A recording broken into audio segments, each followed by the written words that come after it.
Hey you guys, it's Crystal from the Abundantly Blessed Homestead. It is Tuesday. Now I said Monday. It feels like a Monday. It is Tuesday night at 5:15 p.m. Central Standard Time, so it is our cooking class tonight. We are going to be making from scratch pork and beans. We're also going to be making a side of roasted carrots. And we're going to go ahead and talk about the recipe for next week, okay? And if we have time, we'll talk about gardening, so stick around, okay? So first, let's see here. I'm going to turn on some lights. So we have some light. I don't know if that made it better or worse. There. Maybe this one's causing a glare? No, the other one. This one's causing a glare? Okay. Okay. How's it going? Okay. Do you need the baby? Yeah. Okay. You ready yet? I gotta show the baby though. Hey, sweetie. How you doing, Rambo? There's little Rambo. You want this? I'll eat some of that on my floor. Oh, great. Yeah, I have to go get a There's towel. William. All right.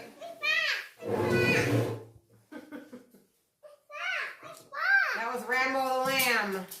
Mama. Yeah, okay. Where's Mama? All right, come on. Where's Mama? No, the lamb's not on there anymore. The lamb's right down here. Look.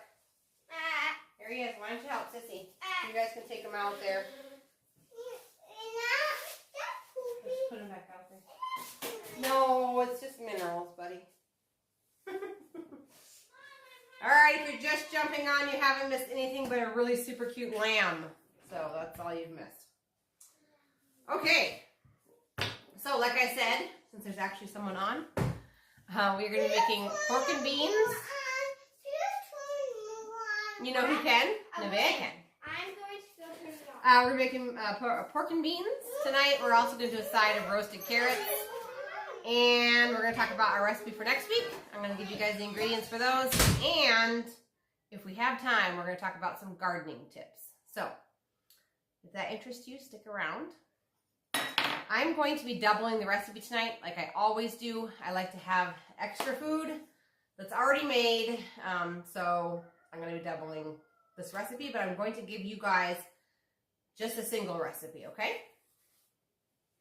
See, I'm going to list off the ingredients as if I'm making a single recipe. How's that? Worse? Better. Okay. Okay, here we go. Let's do it. Are you doing it or am I doing it? You don't know. Okay. I'm trying to make it look so it's not. Well, maybe I'll move the camera over here. I don't know. So much light coming through those windows. Let's see about moving it over here. Hang on, guys. I'm moving you. That's better. Okay.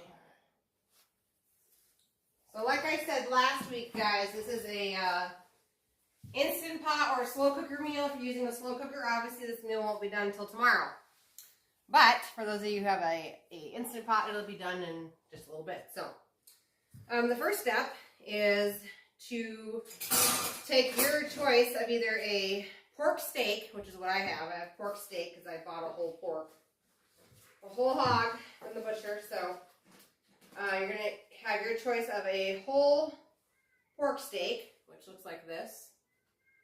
I'm just going to put it right into my Instant Pot. You're going to put it right into your crock pot, or you could do like 2 pork chops. That would work as well. So 2 pork chops or 1 pork steak into your Instant Pot or slow cooker. He's eating the minerals. Is he eating it? Yes. Oh, good. That'll help him with his leg. Okay, this is pretty much like a dump and go. We have one more person on, so I'll repeat what we've just done. All we've done is taken 1, I guess I should say this too. I'm doubling the ingredients. I'm going to give you the single ingredients, okay, for 1 single recipe. So inside the Instant Pot, which is right this direction, we had the camera angled the other way, but it was like bad lighting. So right to my right is the Instant Pot. So either into your Instant Pot or your slow cooker, you're going to put 1 pork steak or 2 pork chops into the bottom. That's all you've missed. Not much of anything. Okay, then Aubriana, let's have you start opening tomato sauce. There you go.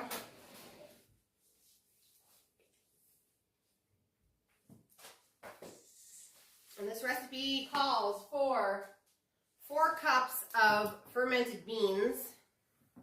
Let's see if I can get that loose. These are frozen, guys. I froze them. I did them over the weekend. If you don't know how to ferment beans, I have a video on my channel all about how to ferment them. The idea is we are properly preparing the beans so that we ferment them raw so that we are multiplying the nutrients within the beans. And then we're also breaking down the phytic acid and the enzyme inhibitors. And also, as part of the fermentation yeah? So can I put that in there? Just a minute, why don't you open the rest? Okay.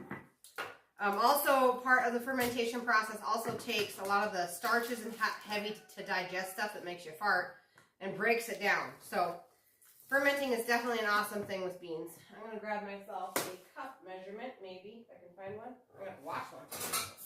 Check it out. I just made grain-free, sugar-free pineapple zucchini bread. And it really smells good in here, but I used some of my measurement stuff for that. Okay, so you're looking for 4 cups of already fermented navy beans in this case. You could also use Great Northern beans, but I'm obviously going to double that amount, so I'm going to keep on scooping after 4, but you need 4 cups for one recipe.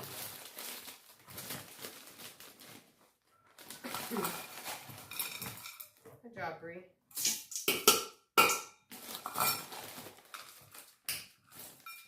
I'm going to bang it some more, and hopefully it doesn't break open.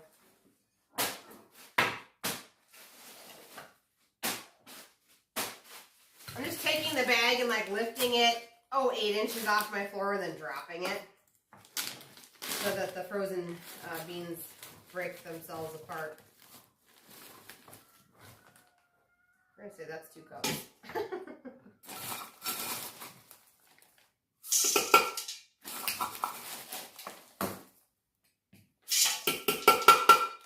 Whoa, I'm throwing beans everywhere.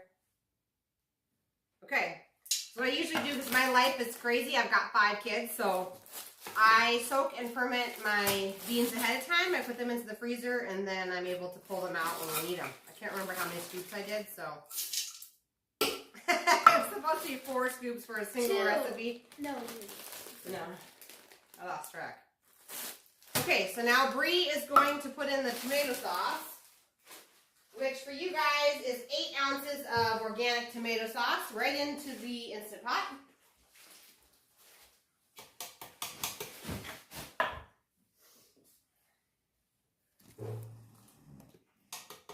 Okay. We're doubling it though, so we're going in Azure. If you guys watched my Azure video, they only had the small cans, so.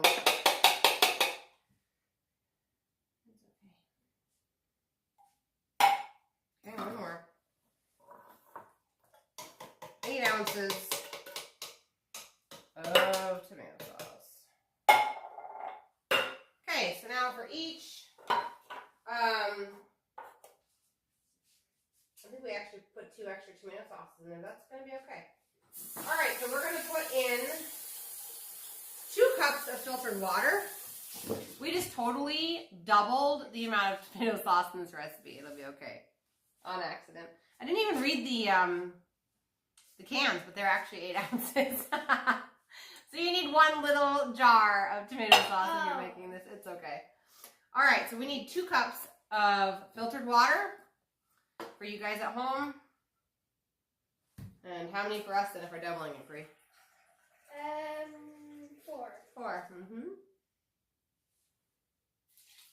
But we'll probably go down to 3 since we have an extra Yeah. tomato sauce in there. All right. Woo! Didn't splash like a pre-rinse here. So we've got 2 cups of water going in. Next ingredient is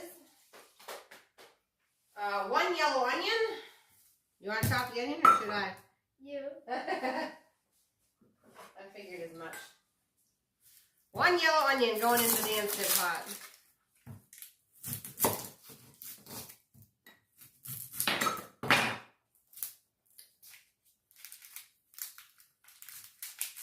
If you can comment below so I can see who's watching. See who we got with us tonight. So 1 whole yellow onion going in.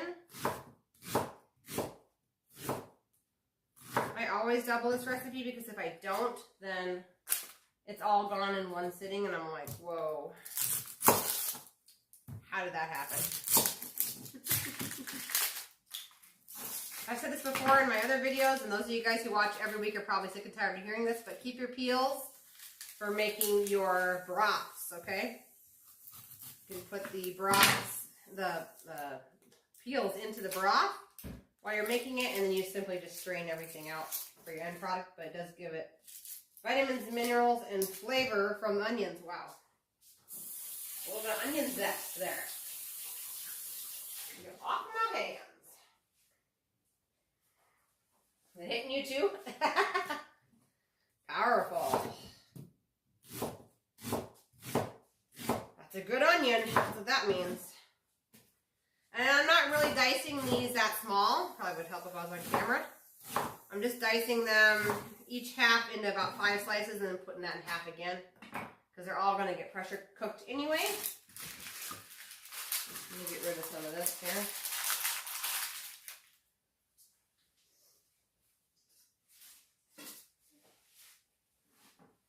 Okay. Steve, first time watching. It's actually Julie, not my hubby. Okay, hi Julie. Woo. You guys could smell that onion was really strong. I'm gonna wash my hands so I don't have to cry. Alright, so we got onion. Definitely have onion. 1 yellow onion went in there.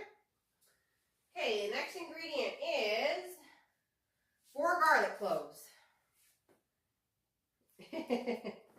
So we're going to get going on garlic. This was actually the first thing that I learned when I started cooking, that this is actually garlic. I didn't even know that 15 years ago.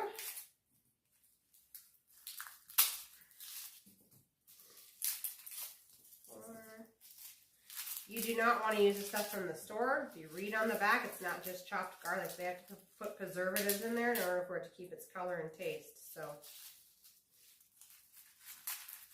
keep your preservative load low and just buy real garlic.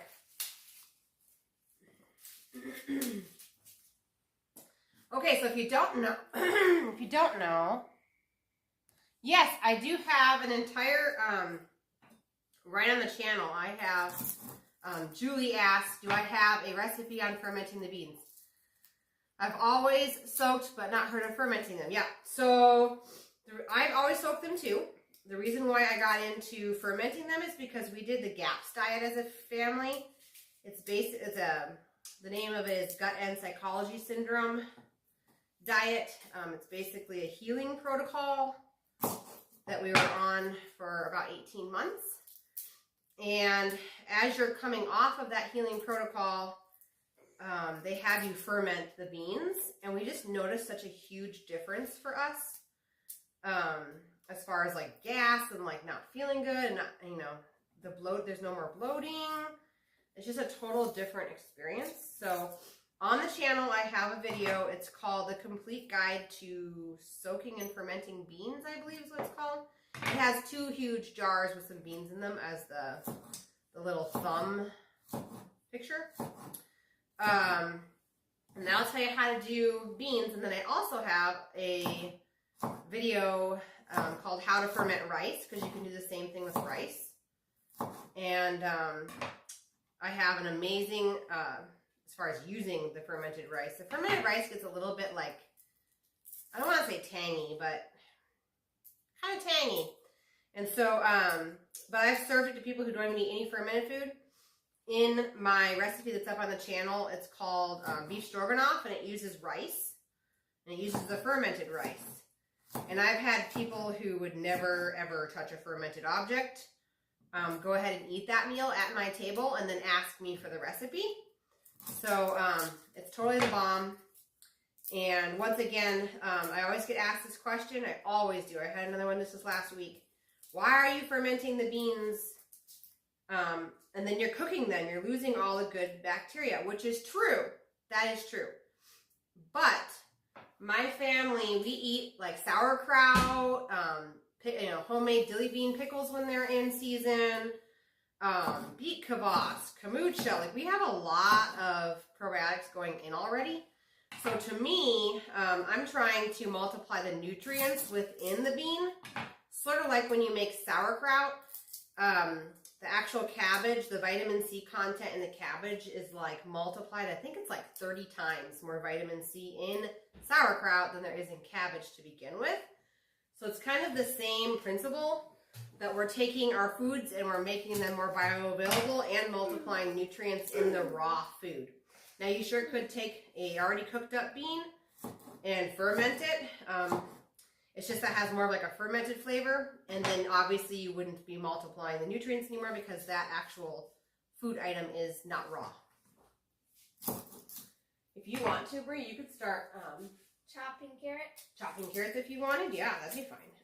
We're going to be doing roasted carrots with this meal, so that'll be really good. It's actually like a huge favorite. We had one of our friends stayed the night for a sleepover a couple weeks back, and she had never had roasted carrots and was like, oh my gosh, these are so good. So they are very, very good. So I'm just chopping the garlic. I was going to show you guys how to chop a garlic because I had to learn this, okay? So a garlic clove has two ends. It's kind of like a pointed end over here next to this finger. And then there's the end that's flat that was connected to the bulb part. Now, the end that has the flat part, we're going to take a knife and we're going to just chop it off, which then obviously exposes the garlic clove inside. So now we're going to take our knife of choice and we're going to flip it on its side. And I'm just going to lightly bop it like that. And then the peeling peels away from the garlic without a problem. I used to sit and spend so much time trying to peel garlic by hand. It was crazy. But it's really, really fast to do it that way. Okay. Mom? Yeah, sugar toots. So, which one's the I would go to the refrigerator and get the lard out of the refrigerator. Okay, so then the last ingredients are just like seasoning ingredients. Adriana is behind me. She's just going to go ahead and grease our baking sheet for the roasted carrots, which you can do if you want. She is going to apply lard to the cooking sheet. You could also use coconut oil, butter, tallow. Those are all good healthy fats to bake with. Can I do beef tallow? We don't have any. Here, why don't you do? Where? Oh, it does. You want to use beef tallow? You could use beef tallow. I just can't find the lard. Okay, we'll try that. Open it up, see how it looks. Smell it. Actually, I think I found it. Okay, use the lard instead. Okay, so, where was I? We have 1 pork steak or 2 pork chops, 4 cups of fermented beans, 8 ounces of tomato sauce. I messed up on that. I have double that, but it's going to be okay. 1 yellow onion, 4 garlic cloves, 2 cups of water. And I'm just going to tell you that it's not going to completely cover everything inside your Instant Pot or your slow cooker. That's okay. We're looking for a thick consistency, okay? And, okay, so now we're on to apple cider vinegar. You want to use the healthy apple cider vinegar, the raw stuff. Even though after we cook it, it's not going to be raw anymore, but it's got lots of minerals and vitamins that the non-raw stuff does not have. So we are going to do 3 tablespoons of apple cider vinegar. Okay, turn it. There you go. Julie, where are you from? Since you're watching, if you don't mind saying where you're from.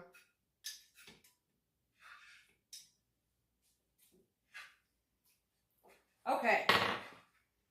I live in the Midwest. I live in South Dakota.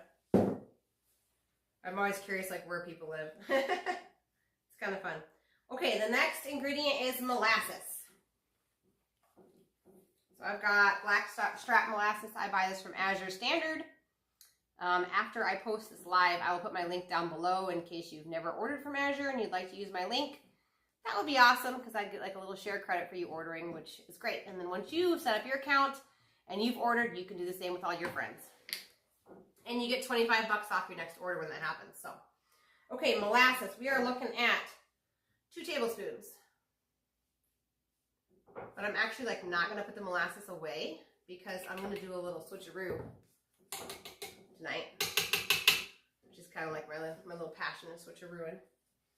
Okay, so then the next ingredient is 2 tablespoons of brown sugar. Now, I gave up brown sugar a very long time ago. I gave up sugar a long time ago. So anyway, yesterday, my Azure order, I got coconut sugar. Oh, cool. Julie, you're from South Dakota. That's awesome. Okay, so we've got coconut sugar. Now, you could use brown sugar if you want. It's 2 tablespoons. You could use like 2 tablespoons of honey and a little bit more molasses. You could use 2 tablespoons of maple syrup and some molasses. The brown sugar is, the flavor in that is molasses. Going to make this for supper tomorrow night. Yeah. Okay, awesome. So I'm going to go ahead and use coconut sugar. I am personally new to coconut sugar. I did some research on it, and I guess the glycemic index is lower than regular sugar, so I'm just going to give it a try. We don't typically do a lot of sugar, but this is one recipe where I tried honey and molasses, and it was like, meh. The brown sugar, 2 tablespoons of brown sugar takes it way over the top. It's delicious. It tastes just like the canned stuff. It is not processed, obviously. It's just delicious. Oh, you are a drop. So am I. I am also a drop coordinator for Azure Standard. My drop is in Tripp, South Dakota. Okay, so we're both Azure addicts. Yay! Okay, so we are looking for 2 tablespoons. And like I said, I'm going to double that. And I am using coconut sugar, but you sure could use brown sugar if you'd like. Ooh. Wow, that smells really sweet. It does? Yeah. It smells so sweet, in fact, that I think I might just, because we're not used to sugar. So I'm going to actually just put like a little bit more of that in, and that's it. Tiny bit more? But like I said, it's way, way simpler. If you just use brown sugar for this, do 2 tablespoons and move on. But I don't like simple, so. Okay. Oh yeah, there you go. I love your recipe binder. Oh, thank you. Yeah. I'm actually gonna be here. Hang on. Let me add this one more time. So because I'm not using brown sugar, I'm gonna add 1 more tablespoon of molasses. Because like I said, the flavor of brown sugar is literally molasses. I have recipes that I have altered, making all sorts of different cookies that use brown sugar, and you can't tell the difference. Okay. I'm going to get to you in just a second, Julie. Hang on. All right, now we need 2 teaspoons of Dijon mustard. We're at the end of this one, so I'm going to shake it around and dump it. 2 teaspoons. I get this from Azure too. I'm not really in love with this brand. Sometimes they sneak MSG in their stuff, which I just think is not great. So anyway, 2 teaspoons. Do I have a teaspoon somewhere? I don't know. Me either. This one? Oh look, there it is. Okay. I gotta get my other 2 teaspoons. Now this brand I love from Azure. Comes in a glass jar, which I love. And it doesn't have any questionable stuff in it. But I love this Dijon mustard. They sell it in a 3-pack for like a big discount. So anyway, I stock up. Okay, then the last ingredient going into the pork and beans is salt. And I should have kept my teaspoon measurement, so I'll just have to use my hand. It'll be okay. 2 teaspoons.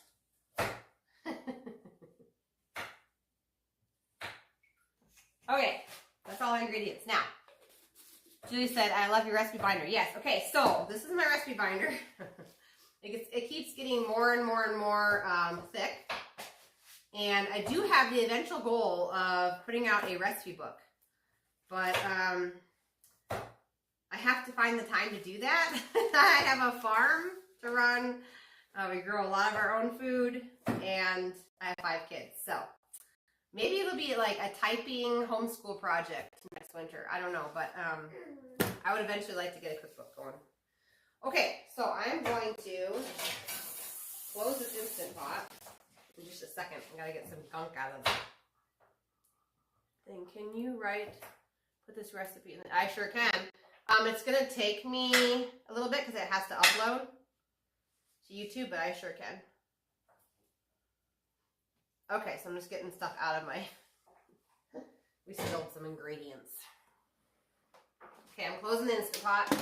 Like I said, you can do this in a slow cooker as well. Just cook it for 8 to 10 hours till those beans are soft. Okay, I'm going to push manual, and I am going for, what was it, 15 minutes? I didn't write it on my recipe, but I did. I better look it up. Hang on. Let's look up white beans in the... That is another thing to keep in mind also, is that when you ferment stuff, including rice and beans, it cooks a lot faster. So I'm going to pull out my original Instant Pot thing and see what they say for these, and I'm going to reduce it. I don't remember how long I did this. I just threw it all in, concocted it, and didn't write it down. Okay, so we've got navy beans. It says 20 to 25 minutes. So I'm going to say, I'm going to go 18. 18 minutes on the Instant Pot. They would probably be done in 12, to be honest, but we'll just keep it as 18 minutes. Whoa. So then this is done. So I'm going to take you guys over to the roasted carrots section over here.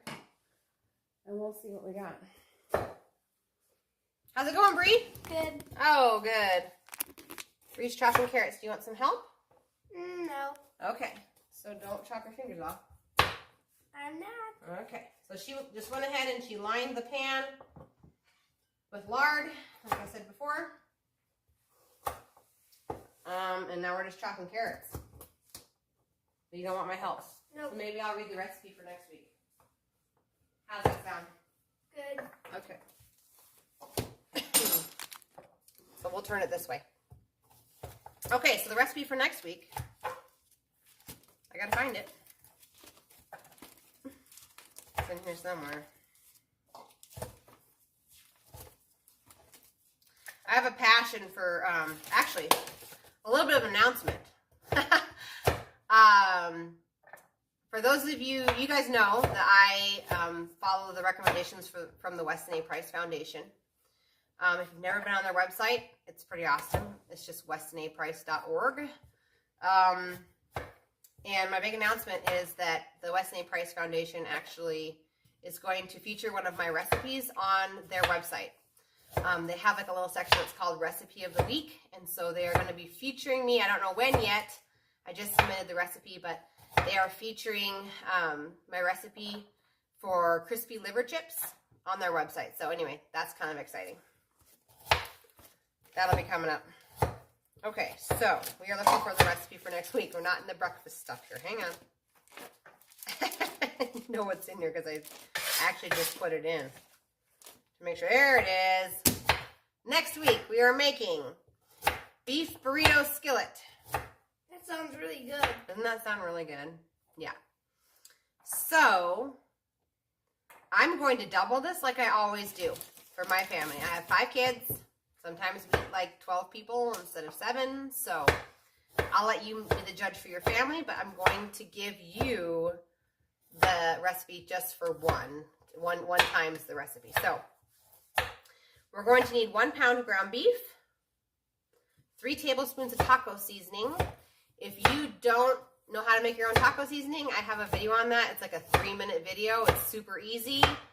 No excuses to go buy those crappy little packets with the MSG, okay? So we're going to need 3 tablespoons of taco seasoning. So go watch that video and make it.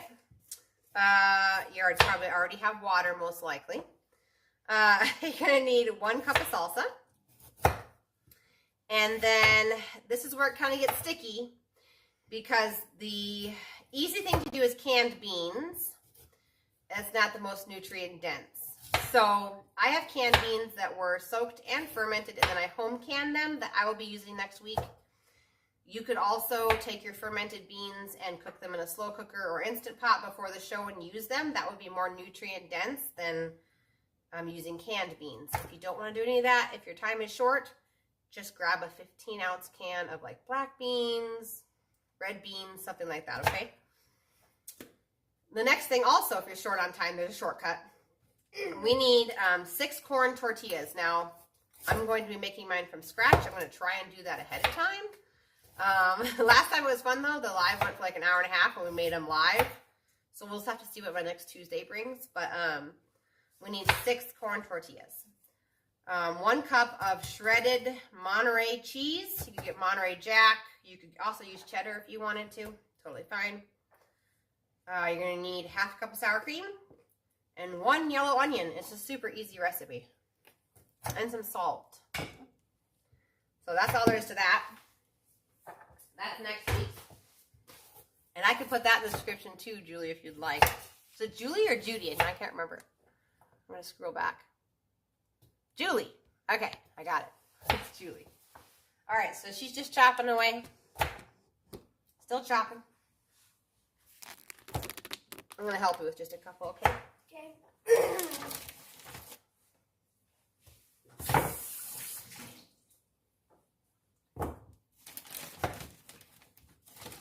So we fell in love with roasted carrots as we were like coming off the GAPS diet because you can season them and they taste absolutely delicious.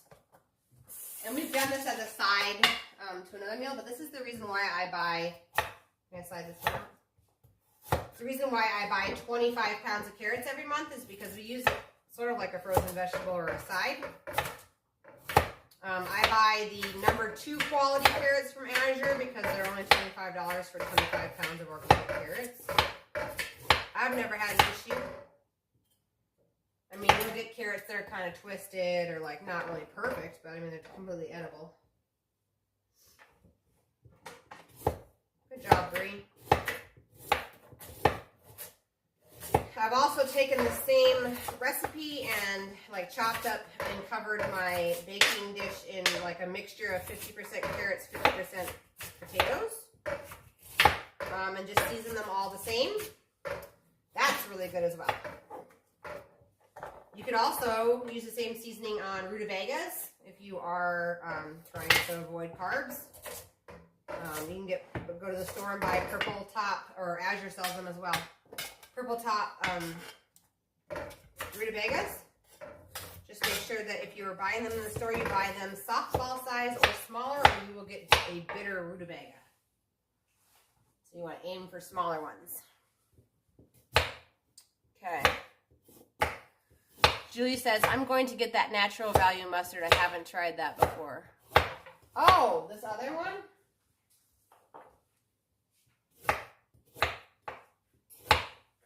Dijon or That one. that mustard? I like it. I don't like that it says organic spices as the last ingredient, but there's no sugar in it, which is good. I just hate organic spices because that could also mean MSG. But anyway, it's in a ton of stuff, so we just do the best we can, you know. It's a rough world out there. Reduce the toxins as much as you can and enjoy life. Knowing that you did the best you could.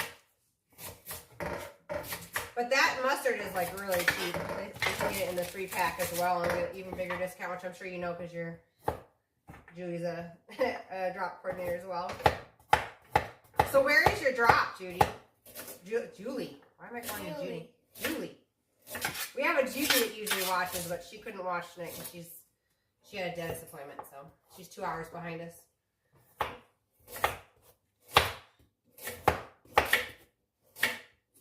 I used to drive up to Parkston when I didn't have my own drop. And anyway, I ended up starting my own drop. What's the brand you like better? Well, this is the only brand that I like from Azure. Because the other one is that Organicville. And I'm not too happy with the ingredients on that one. So I've also bought organic yellow mustard from Vitacost.com. They have one that doesn't have, well, at least last time I bought it, it didn't have MSG in it. It's just really hard to find stuff without. And then, like, if you contact this company, you ask them what their organic spices are. Most companies are going to say, it's just our mix of spices. And you're like, well, is there MSG in it? And they'll tell you, well, it's not listed on the label. But MSG has, like, 50 different names that they can put on the label. So I just kind of roll my eyes. Okay, so they're all chopped. They're on the cookie sheet. We are going to go ahead and preheat the oven to 425 degrees. So, Bake. Okay, and push up to get to 425. 425. Yep. There you go. Oh, go back down one. There you go. Okay, so then to these, I don't like that. I want to know. I don't like that. I want to know, Julie says. You want to know what the brand is from? I don't know what the other brand is from Vitacost. Comes in a really skinny bottle like the Organicville, but it's not. I think it might be Full Circle. Full Circle is the brand. That's what it was. Full Circle yellow mustard, which Azure does not carry Full Circle. But that one I loved. So if you can find that somewhere, that's a good one to buy. Because it does not have organic spices. At least it didn't last time I bought it, which has been a while, actually. Okay, so to the top of the carrots. Another Azure product. Coconut oil. I love buying their coconut oil in the gallon, and then I wash these plastic gallons out, and I use them to store my dry goods in my pantry. So I'm just going to take spoonsful of coconut oil and just like drop it on to the carrots. Like I said, you can add potatoes to this too if you wanted. I typically do 5 spoonfuls of coconut oil. And this is crucial to a delicious, crispy... Oh, Piedmont! Okay, so I have a funny story for you. So yesterday, we're unloading the truck at my drop. And they unload everybody's stuff, and they're like, okay, here's a box that someone didn't pick up. And I closed the lid, and it said drop was the Piedmont drop. Anyway, someone from my drop bought the stuff from your drop, Julie, that someone didn't pick up. So, anyway. Vince says, I'm surprised you don't make your own mustard from seed. I have done that once. And it's like, I probably should. But it's one of the things that just falls through the crack. When you've got 5 kids and a lot of other stuff to do. I don't mind paying $4, $5 for one container, even if I can find one with no MSG. Which, like I said, I thought that the Full Circle doesn't have MSG. And this might not be MSG. I can't say. I don't want to,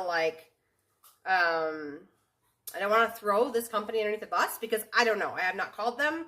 I have not inquired to what organic spices is. But anyway, I digress. Okay, so when this preheats at 425, we're going to put this in. Let's go ahead and season them.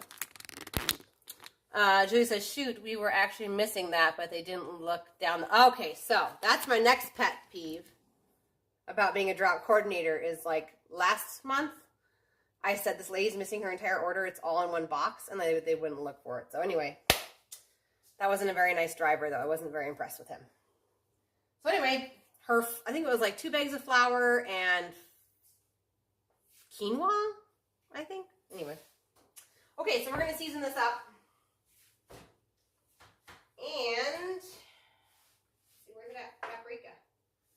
So the magic ingredient is sprinkling it with paprika. It's like really a measured amount. You're just going to season it, you know. Paprika. And we need garlic powder or garlic granules. I have garlic granules. Once again, we're just going to shake it on. Like that. Garlic granules, and then salt. Now when I say salt, I know, here I go again. For those of you who watch me every week, we are talking colored salt. We're talking pink Himalayan salt, Celtic sea salt, as long as it's a gray color and not white like table salt. This is real salt without the label. I've used it for so long. There's real salt there. You want colored salt. And the reason why you want colored salt is because white salt is a processed salt. And we are trying to take the processed foods out of our diet because they cause the body harm. So for instance, when you are using white table salt or white flour, white sugar, those are all things that they have stripped the minerals off of to make them white.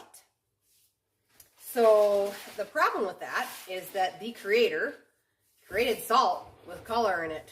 And there's a reason why, because your body needs the minerals in the color part of salt, in the color part of flour, and in the color part of rice.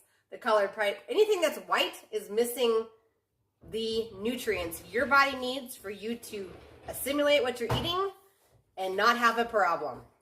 Which is why we have tons of people walking around with fluid in their limbs and they can't eat salt anymore, is because they've eaten white table salt. So we need colored salt.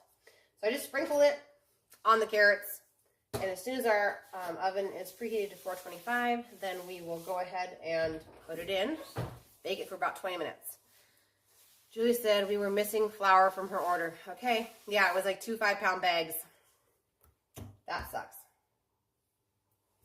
Okay, so we're gonna wait for our oven to be preheated. And I also thought it would be kind of fun, because we're waiting for everything to cook.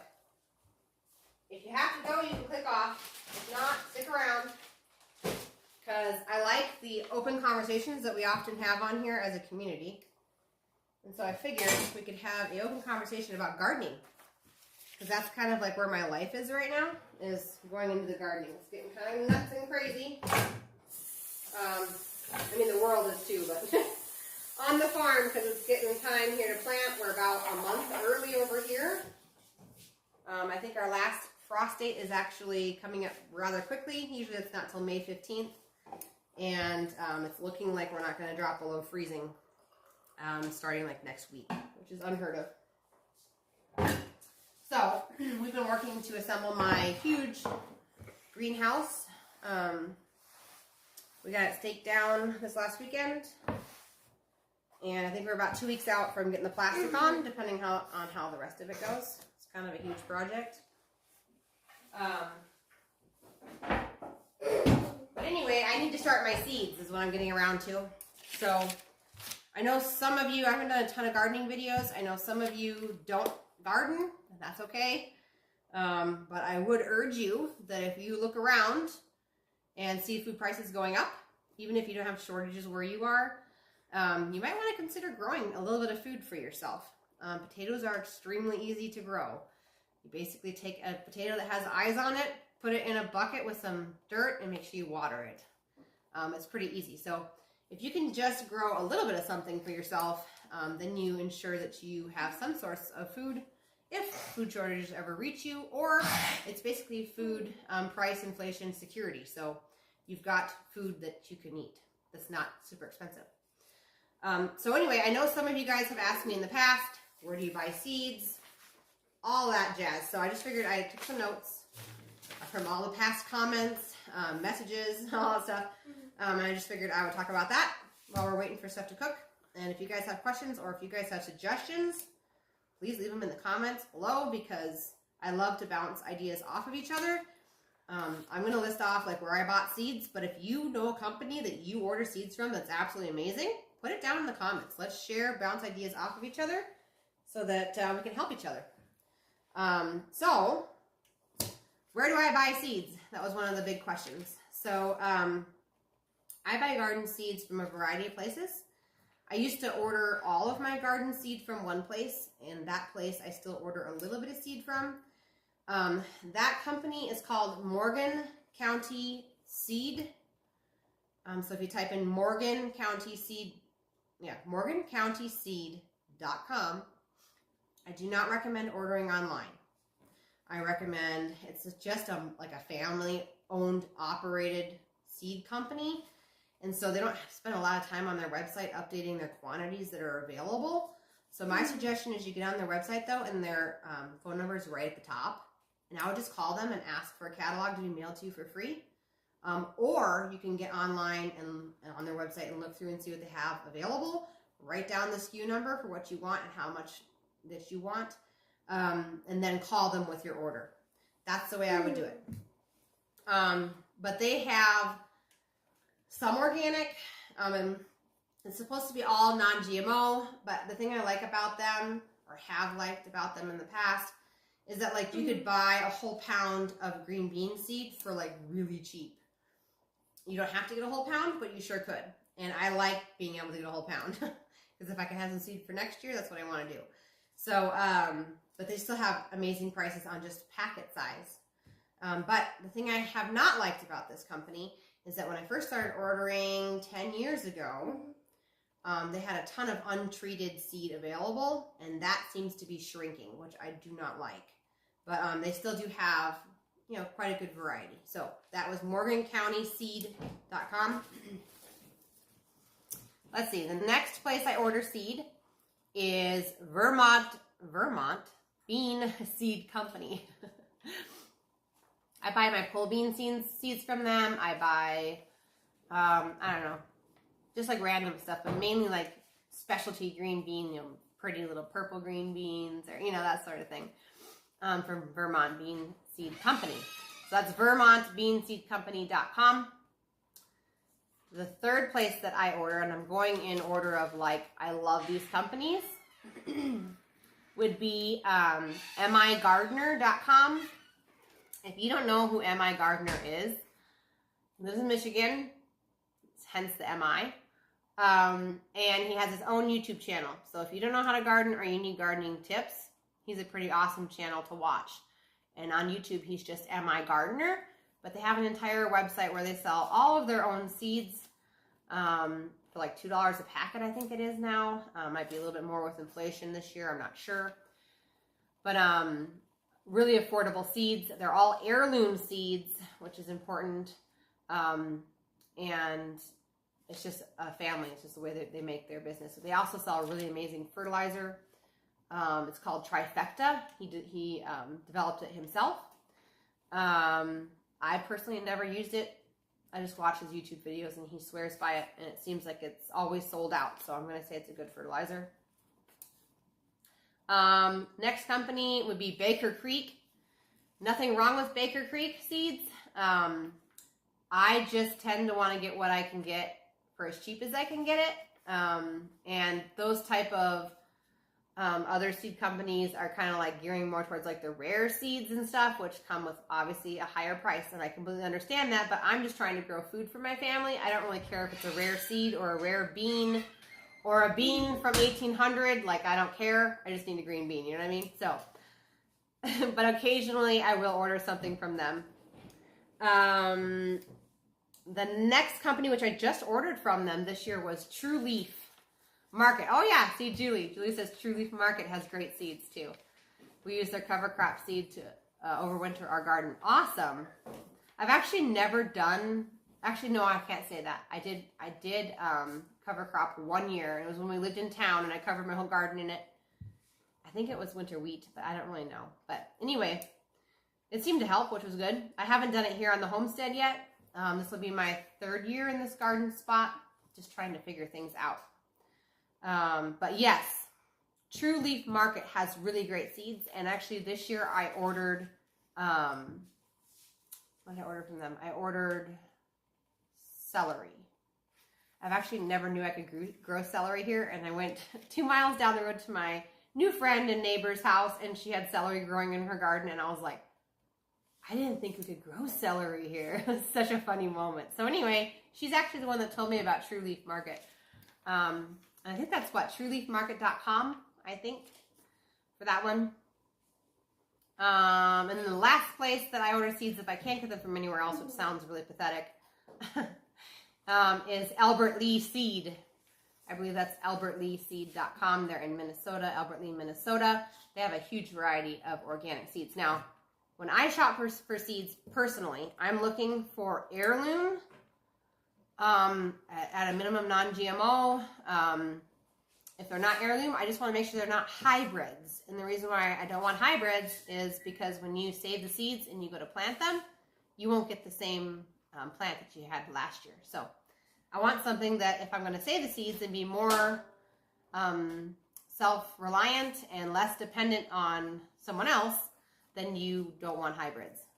Is it ready to go? Stove beef. It's stove, the beef. We're going to put those french fries on in. Let's do it. Ready? Oh, not french fries, I guess. They're carrot fries. Carrot fries. In they go. Okay. So that's why I buy regular seeds, heirloom seeds, and not hybrids. I'm going to get a drink.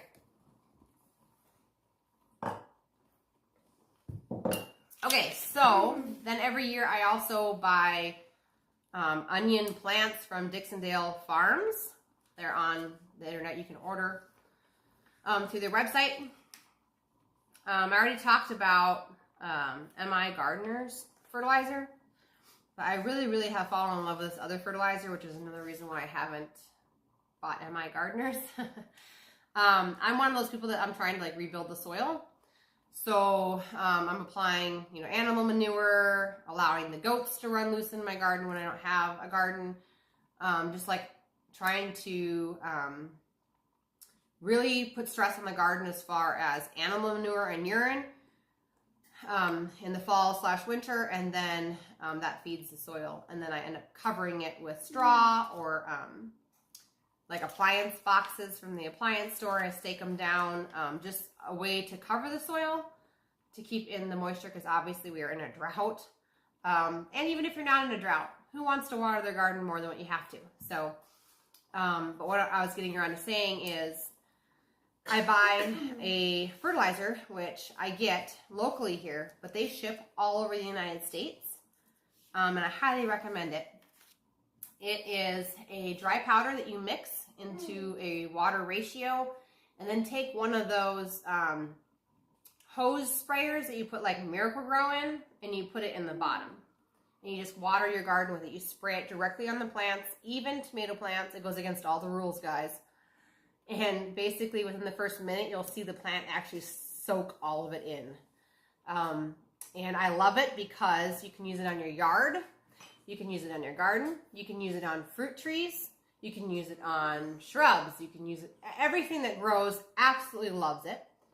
And what it is basically is stuff from the water. So like fish, but then also it's like dried fish meal, but then it's also nutrients from like the water itself. So it's like a complete foliar feed.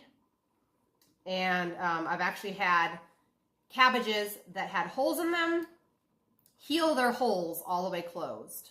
So the cabbage looked pristine by the time we went to go harvest it. Also, when I spray once a week with this stuff, it's really cheap. So hang on, let me finish here. It's really super affordable, you guys. When you spray it once a week on your garden, which is what they recommend, you could do twice a week if you have heavy bug problems. But if you at least get it done once a week, walk through your garden and spray it all, you will not have squash bugs. You will not have potato bugs. You will not have bugs. Because bugs attack weak plants. So it's just like us humans. If you are eating McDonald's all the time and highly processed foods, sugar, candy, desserts, obviously you're going to have diabetes. You're probably going to have a long list of other things like heart disease, high blood pressure, high cholesterol. Your body is much weaker than everybody else, and it's the same way with your garden. So if you can have nourished garden, nourished plants, amazing soil, okay, you will not have bugs. So I'm still having a lot of bug pressure in my garden, but last year was just my second year here. This farm has not been touched in like 60 years. So there's going to be some bug pressure. There's going to be nutrient deficiencies within the soil that I'm still trying to fix. So, but it still did good. I mean, you won't even have like the boar bugs on your zucchini. They don't even show up. So the website for that is, I can put this stuff down below in the link a little box down below if I can remember everything I've told you guys. But it's soilworksllc.com. It comes in a powder, and if you have current bugs on your plants, they probably won't tell you this. It doesn't say this in the package. But if you have current bugs on your garden, on your plants, and you're going to go spray it anyway, which I would strongly encourage, obviously. If you put a couple of tablespoons of raw organic sugar in there and like stir it to dissolve it and then spray it on your garden, what happens is, and they told me this years ago when I started using their product, what happens is the bugs eat the plant, but it's covered in sugar water along with the other nutrients, and the bug's stomach actually explodes. So you'll go out there and there's like all these dead bugs everywhere. So anyway, that helps as well as a little combo. But that was soilworksllc.com. They are located in Yankton, South Dakota. Their number is on their website. I don't have it memorized. Let's see. And then the last thing I was going to mention was covering the soil. So last year was like my first real legit, I call it my legit year. But the year before that, I tried to do a garden out here, and we didn't live here. We just owned the land. And so we only spent time out here when we were doing our chores. Come on, pot. There we go. And so I knew I wasn't going to have a ton of time to weed. So what I did, and this is the shortcut, I get it. Some people are a little more advanced in the gardening, and they have some sort of lasagna style garden or back to Eden garden where they don't have any weeds. But like I said, you guys, literally, we touched the soil that had huge amounts of brome grass in it that has been growing uncontrolled for 50 years. So I needed some help if I was going to get anything out of my garden. So what I did was I went to shadeclothstore.com, and they sell what's called DeWitt Ultra Web 3000. What it is a black roll of quote-unquote plastic. It's like a woven plastic, so it allows air, so it's not killing your soil health. It's not killing your worms. It's not killing your anything. It does not heat up the soil like the stuff you buy from the landscaping section of like your Menards. It's totally different than that. But it's like woven and allows water through, air through, but not sunlight. And I basically covered my entire garden in that except for my bean rows because I felt like I was slicing it too thin. And every time you decide you're going to plant somewhere in it, you have to take a torch and burn a hole through it because it's like a plastic gunny sack, if that makes sense. And so you've got to weave, and so if you cut it and then the wind catches it, it's just going to keep shredding. So, but you just take a torch and you just burn holes with your plant spacing. And I used that my whole first year out here, and I actually got some food. We were also starting a drought. We had no water on this place. So it wasn't maybe the best garden, but I just felt like I had to get something in the ground. And then last year, I just used it on part of my garden because I felt like I could mulch part of my garden. I have a large garden, and I didn't want the weeds to get away from me. A mom of 5. So what I did was I just used it with my peppers and my tomatoes, just because those are plants that you like grow from a start, and you have a plant, and then you just dig a hole and plant it. Especially like the Roma tomatoes, you don't even go back to do anything with those. They just handle themselves. So it was just the most convenient thing to do was just roll out and burn holes, plant your plants, and walk away. It's super affordable. It comes in all different widths. I ordered the 4-foot width for my garden, but it also comes in 3-foot. I checked the prices today so I could tell you guys what it was today. And you can get a 3-foot wide roll. I didn't check the 4-foot. 3-foot wide roll for and it's 600 foot long for only $124.99. So for my garden, the 600 foot roll, it was 4 foot wide, covered my garden for 2 seasons. And then it's super windy out here, so I just got like extra long landscape stakes to use to secure it down. But it really, really helped. It was something that's easy. Other natural options that decompose would be like leaves, grass clippings, which I let all of my animals eat my grass, so I don't have like a fancy yard that we mow because I hate mowing. I feel like it's a waste of time. Nothing against those of you that have a yard, but I'm like, I can't eat that. So anyway, grass clippings, you could do straw, which I'm going to be doing this year. You don't want to do hay because hay has seeds for other weeds that could have been inside the pasture. So straw, you could do wood chips. I did the bedding out of our chicken brooder last year. I do the deep bedding method with our chickens. And so I spread that all over the garden. That worked really well as well. Those are just some of the ideas.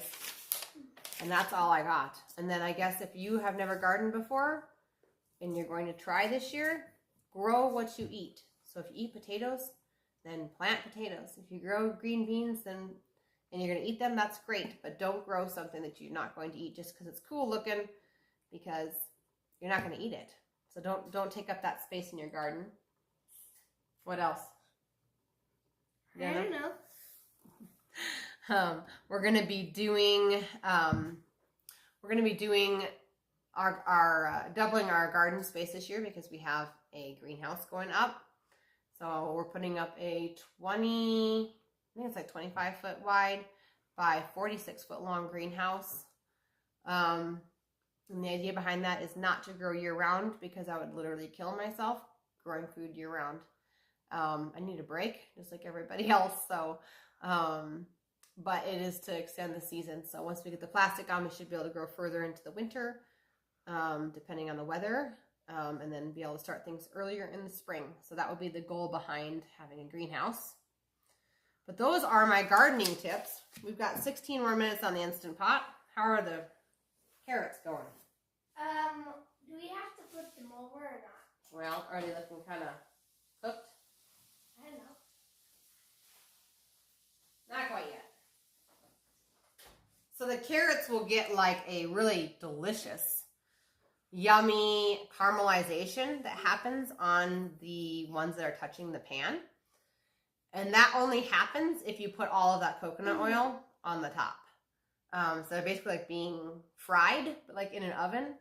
And the bottom ends up like brown and crispy. It's so delicious. It's so good. Just like on sweet potatoes and potatoes. Oh yeah, sweet potatoes. You could do sweet potatoes. You could do potatoes and carrots.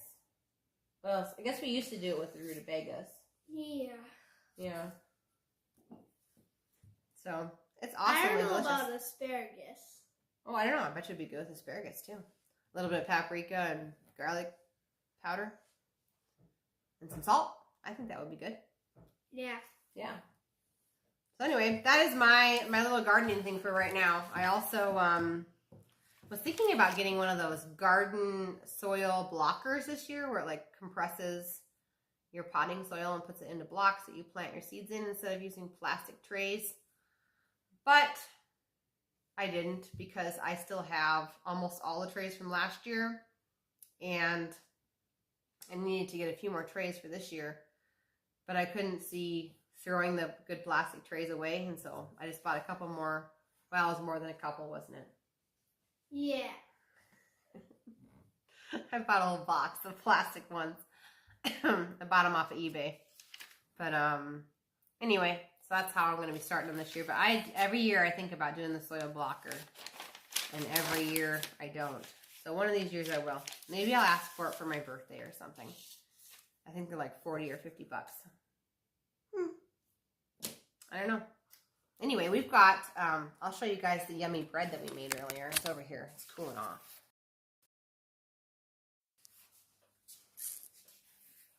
It's right here. The light shining on it, making it kind of look weird, but 2 loaves. This one's a little bit smaller. I bought these pans because I make homemade sourdough bread.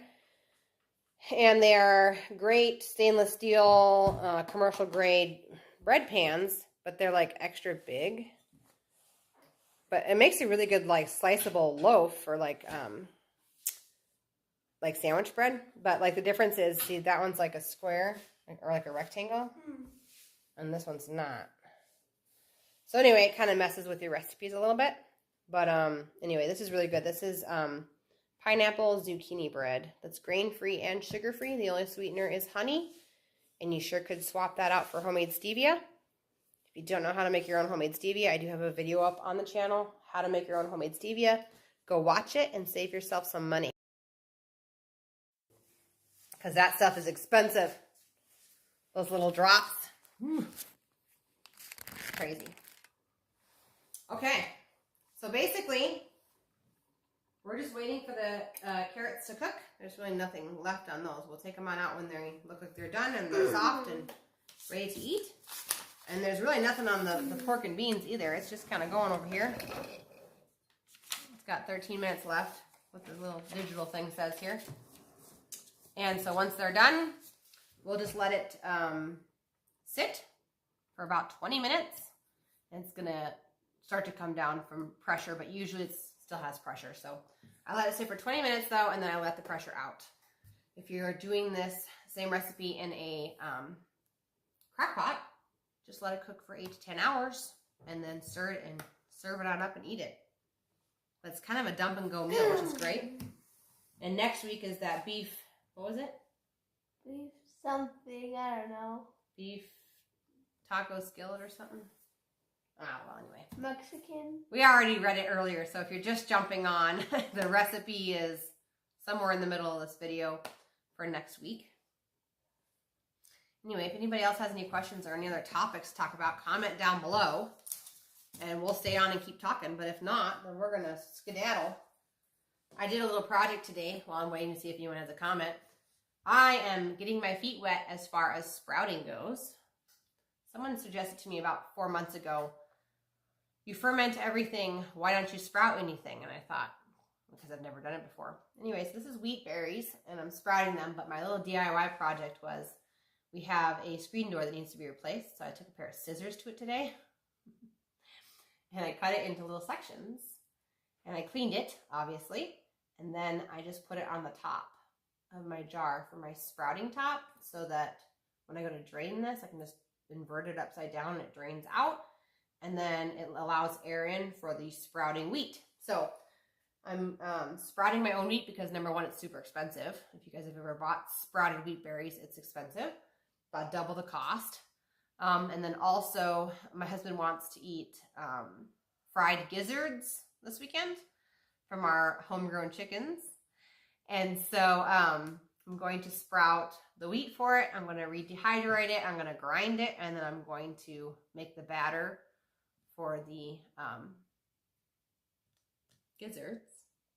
I am also doing, this is a 50-50 mix of soft white wheat and hard red wheat. And then I also have a jar of, this is hard white wheat, which is what you use to make bread. So I plan to sprout it and dehydrate it and grind it, and then make some bread, some sprouted bread. So when I go to do that, I'll bring you guys along on a video. And don't worry, this week I'm hoping to make the grain-free, sugar-free graham cracker recipe for you guys. I use it on the bottom of my cheesecakes as a graham cracker crust. It's super good. I was waiting to get my cassava flour from Azure Standard, and if you watched my Azure video I posted yesterday, it came in. So I should be able to make a cheesecake hopefully this week with that recipe in mind, because I know some of you guys were waiting for that recipe. It's just something that, once again, I just started messing around with the ingredients I have available to me and came up with an amazing graham cracker crust recipe. So anyway, I'll be getting that video out soon. Vince says, have you ever sprouted chia seeds? I have not. This is my first experience with sprouting. Usually I soak stuff and then I ferment it. I've never actually sprouted anything other than garden seeds out in the garden. So anyway, but I watched several YouTube videos and I'm excited to see little tails. And sometimes when I ferment my beans, I start to see little tails. So I do know what the little tail is supposed to look like. So I'm just excited. I'm excited to see what that's like and to be able to have some sprouted wheat at home that I can use to make bread or make pie crusts or whatever I wanted to make with flour that you normally would just be able to use flour for, but now it's properly prepared because it's sprouted. I'm trying to remember. I'm wondering if chia seed is one of those things that you actually don't have to soak. Let me look. Hang on.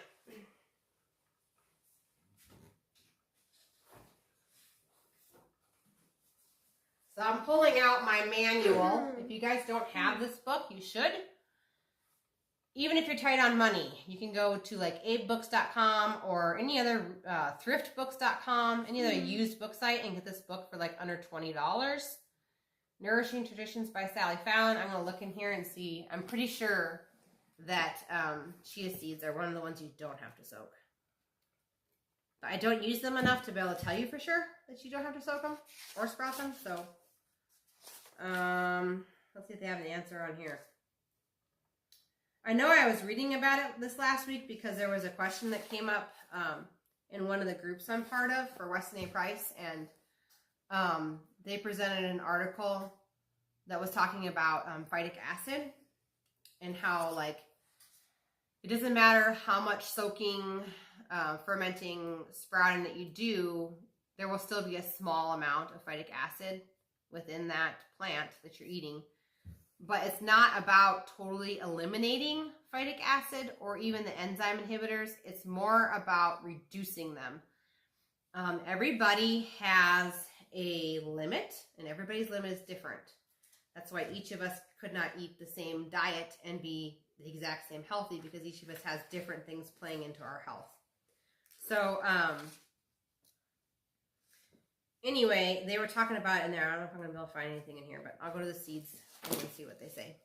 But anyway, so they were just saying, like, some people can handle phytic acid okay, some people can't, and that they just suggest that we are soaking and properly preparing the grains the way our ancestors did so that we lower our load of, did I go past it? Lower our load of phytic acid. So let me look. Oh, that's vegetables. That's not going to help. Where is it at? Where is it at? I thought I saw beans back there. I know. If I can't find it now. I'm in potatoes. Anyway, we'll find out here. And if I can't find it here, then I can always get back into that group email I was part of and we'll look through it again. But if you get on westonaprice.org, here we go. Grains, here we go. If you get on westonaprice.org, then you can, in the little search icon, type in phytic acid, and up will come the article on it. So let me just like read this, read it really quick and see if they mention them. It's sort of like, I've been soaking my oatmeal for years. And after I read the article, they talked in there about how soaking only reduces it by like 10% or something. But if you add rye flakes, which I just grind fresh rye up and add just a couple of spoonfuls of rye to it, it actually like almost neutralizes it completely, because rye has phytates in it, which help to break down and reduce the phytic acid. So anyway, there's just things that you can do that break stuff down on each one, but I don't know about chia seed. A lot of people take chia seed and make those like quinoa you have to soak, which I already knew. I mean, it's a seed. It is a seed, but if I remember right, what they said was that it wasn't high enough in phytic acid and had its own phytates already on board, if I remember right. So they didn't say anything there. Let's check over here. But I don't know for sure. So I don't think the answer is going to be in here. I don't feel it. So that's what I would do. I would get on westonaprice.org and type in phytic acid in the search bar, and it will tell you what I'm trying to talk about. Because I know it did mention chia seeds in there, but I kind of like, my reading time is very, very limited, so I like breeze read most of the time. So it's like, if I don't think it applies to me, I skip over it. And I know it mentioned chia seeds in that. So let's go check these carrots really quick. And if anyone else has any other questions or something you want to talk about, comment down below. And if not, then we'll let you guys go after we're done checking on these carrots. I think they look like Okay, do you think they're done? maybe. Ooh, they're looking good, girl. Hang on. Let's get them out of there. It's a hot oven. 425. Okay. Let's see what we have here. It's looking really good. See if we got a crispy side. Almost. So, I'll bring you guys in for a close-up. Hang on a second here. Okay. So see on this carrot fry right here, see how it's getting on one side of it. So they're not quite done yet. So we're going to put them back on, and they probably have another 10 minutes. And then one whole side that's touching the pan will be that brown color. Okay?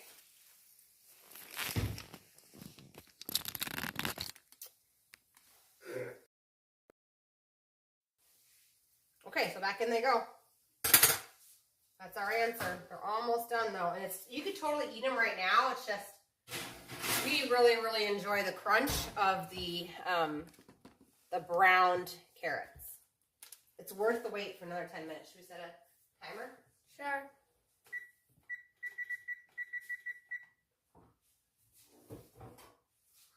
Here's another good recipe book, but I don't typically recommend this recipe book, only because she does not talk about properly preparing anything. But if you take what I'm teaching you here and you properly prepare your grains, then this is a great cookbook.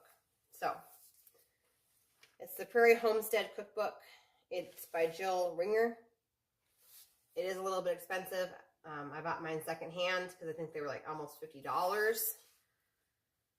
And like I said, I love the recipes in here. It's whole food recipes. They are amazing recipes. She's got beautiful pictures in her cookbook. But I just don't recommend it to everybody because, like, for instance, here's this recipe that I opened up to is apple cinnamon puff cake or puff pancake. And she's putting half a cup of all-purpose flour in there. But it's great for normal people who don't properly prepare their grains, I guess is what I'm trying to say.